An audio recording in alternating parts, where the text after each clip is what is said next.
You know what the best part of a long day is? Opening up the beer of the day from your brewer's advent calendar. After everybody else has been tucked to bed and you've got the house to yourself, more or less. There we go. This is the day 13 beer, the Schwarze Tinte Collab Stout, and I'm gonna guess the collaboration between the Schwarze and the Tinte breweries, maybe? Who knows? But we're gonna find out. I'm guessing this is gonna be a pretty dark beer, and I'm looking forward to it. Oh yeah.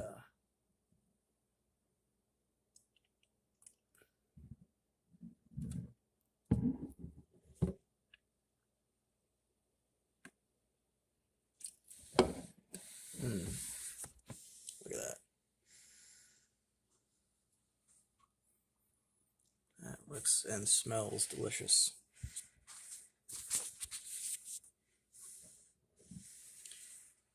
Cheers, all.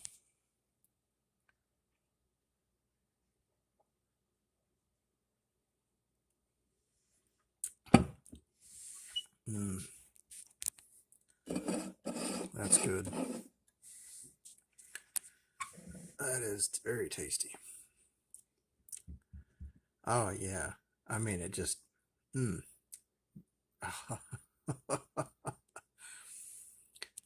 Malt beer. It's like... it's just a stout tasting beer. It's really good. It's got that kind of burnt, malty flavor and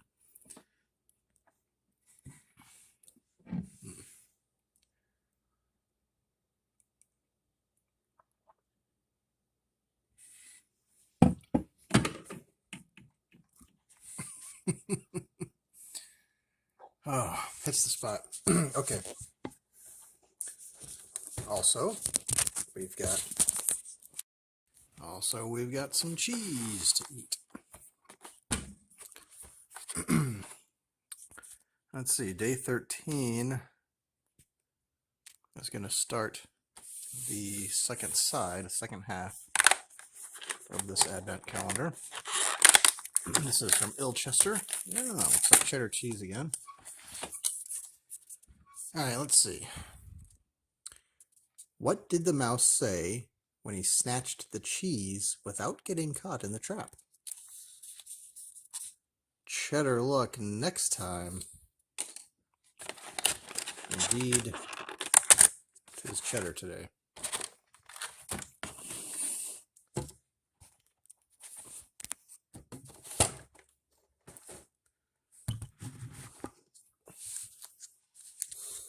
Cheddar and stout. That's a winning combination, if you ask me.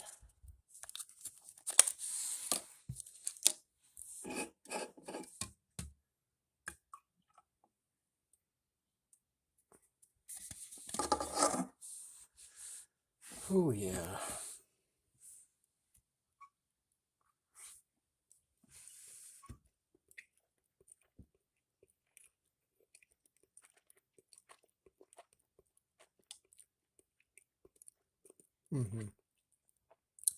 That's good cheddar.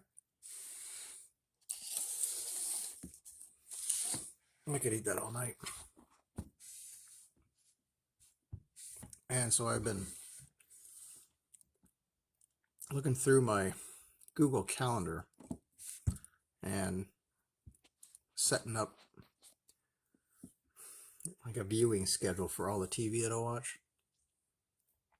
And then setting reminders to figure out, next year when various new seasons will start. So, and in the middle of all that, I realized that I completely forgot about Alone, the TV series Alone on Nat Geo, I think, out of the National Geographic Channel. There was a new season this year, and I just completely missed it. So I gotta start watching that. I gotta binge that. Start watching that tonight, I guess. Assuming I stay awake for it. And this whole weekend, I've just been worn out. I don't know what it is.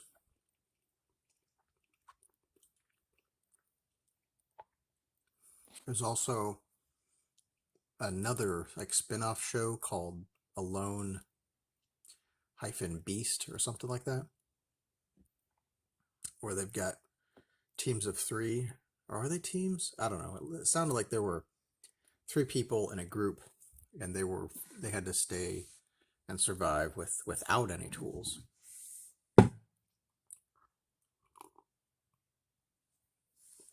Nothing at all. That sounds pretty interesting.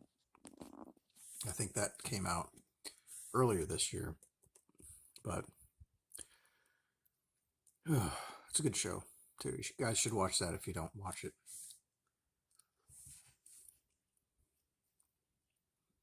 It's just a survivalist show, but it is legit. It's not. People don't get voted off. There's no camera crews hanging around. It's really, Les Stroud. He was the real survivalist. I mean, say what you want about Bear Grylls. Les Stroud was a survivalist. Bear Grylls, man versus nature or whatever that was. That was a good show to watch too, but he wasn't really out in the wilderness surviving. He was out there demonstrating survivalist techniques. Les Stroud, in his show, Survivor Man. All right, well, the wife came down for a minute to do some stuff. She didn't want to be in the video, but anyway, that's what that pause was. So what was I talking about? Les Stroud, how much better of a badass than he was compared to Bear Grylls. Anyway, Les Stroud was actually out by himself. He had cameras with him, and he just survived for a week. Basically, that's what the Survivor Man show is about.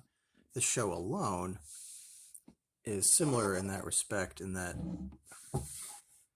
there's, I don't know how many people, 10, 20, something like that. And they're placed in a very harsh environment. And basically, it's the last person standing gets $1 million. So they've got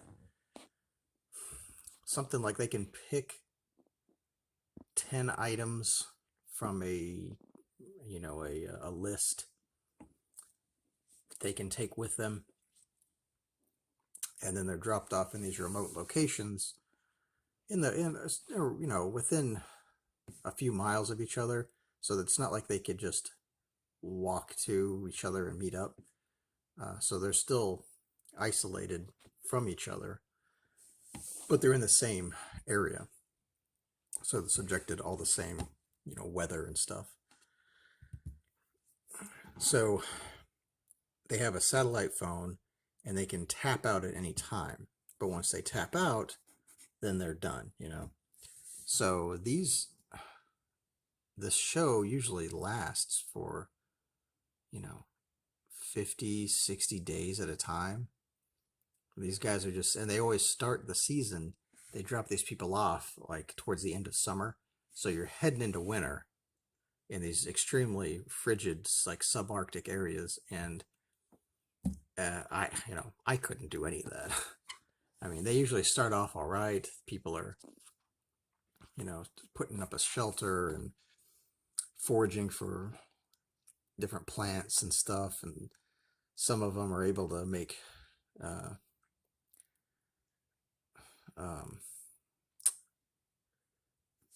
snares and catch rabbits and those little what are they, Peruvian deadfall rock traps.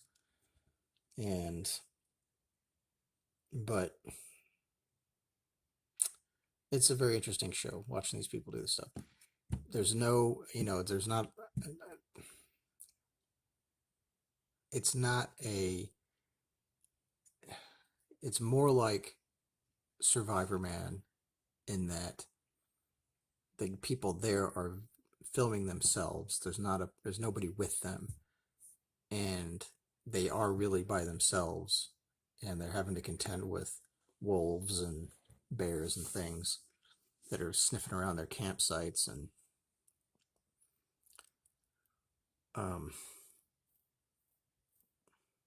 but they don't have,